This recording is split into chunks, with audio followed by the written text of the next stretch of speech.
Hey, everybody. We're going to do a quick little clip here, do a little bit of a breakdown, talk about some information, talk about the clip and what we're seeing. And it comes out of New Haven, Indiana. This is going to be an attempted traffic stop on a speeder, someone doing 62 and a 40, which then turns into a chase, some shots fired, a little pit maneuver, some surrendering, and some craziness that goes on. A little bit of a ghost vehicle for a second there, too. So here you have the officer attempting to catch up to this speeder.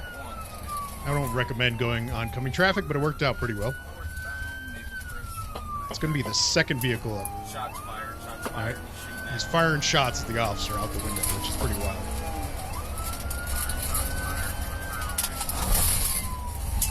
He's going to pull over, dump out a female with a child. Female just got out of the vehicle holding a toddler.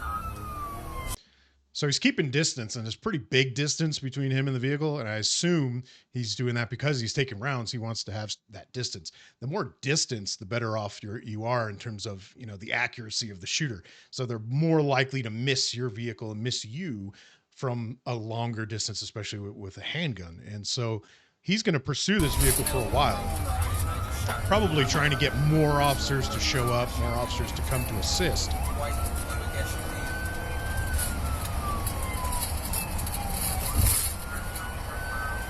Keeping that good distance, which is fine as long as you can keep eyes on him. That's good.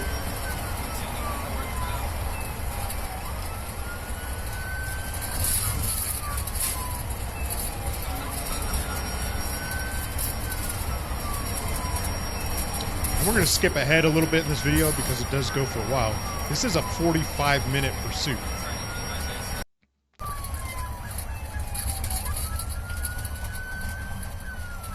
Now you got some help in here. Now let's get aggressive. That cop's right on him. Ooh, almost went into the bush. And here's your boy surrendering. You just took a bunch of shots at the officer. Now what are you, out of ammo? That's why you're surrendering. So he's going to give up. They're going to do a felony stop on this guy, which is kind of funny. As he gets out, he apparently didn't put it in park because it's going to start to roll away. But, they're giving him commands. The audio is kind of deleted on this video. There was no audio that came with it. So they're going to give him commands to get out. There goes the car. He's surrendering. Get on the ground, fool. There you go. Look at all those guys approaching. Now this, I love this. Look at this guy with the rifle. So everybody's attacking the suspect, right? So they're on top of the suspect trying to arrest him. But the one guy meat shielded himself, put himself between them and the vehicle with the rifle, because you still never know if there's somebody else in this car. There might be somebody laying down.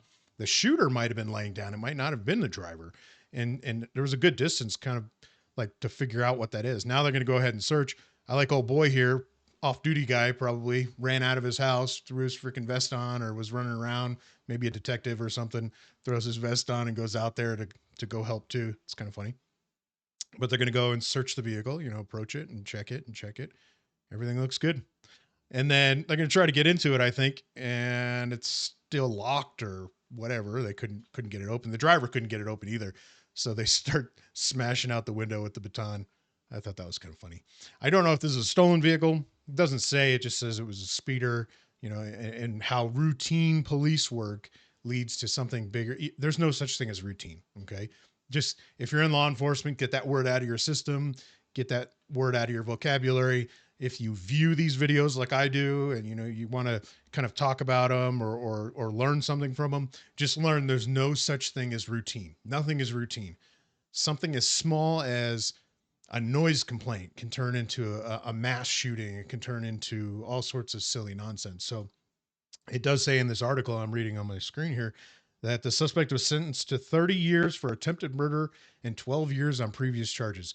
Now, just viewing the video and my local state laws and the things that I know here, I don't know New Haven's laws, local laws or state laws in Indiana or whatever, but I will say that at least here where I'm from, you clearly have attempted murder on a police officer. You got shots fired. You've got the shots fired, which is, a separate, very low level charge, reckless endangerment, things like that. You could probably add that on there. You might have kidnapping in terms of the woman and the child, depending on what they say, or at least, um, this person held them against their will in the vehicle, and maybe, you have other charges associated with kidnapping, but not necessarily kidnapping. So that's a possibility.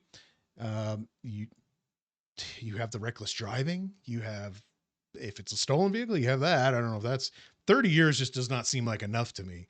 That's like a 60-year at least kind of run right there of all the different things that he did. The only saving grace, I guess, is the fact that he surrendered at the end and he didn't get in a wild shootout.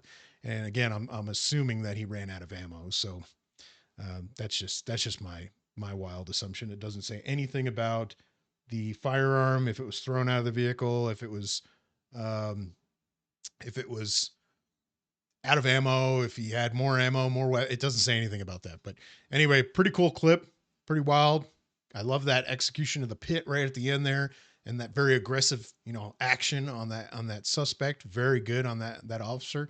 Very good aggressive nature of the takedown on the suspect as they all got out. And they're giving him commands, they're telling him what to do, get on the ground.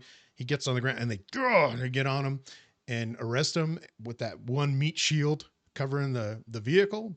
Fantastic, guys. Good work, good training, good policies, good procedures. I liked everything about it. Keep sending me these clips. I'm going to keep making them. Have a good one, guys.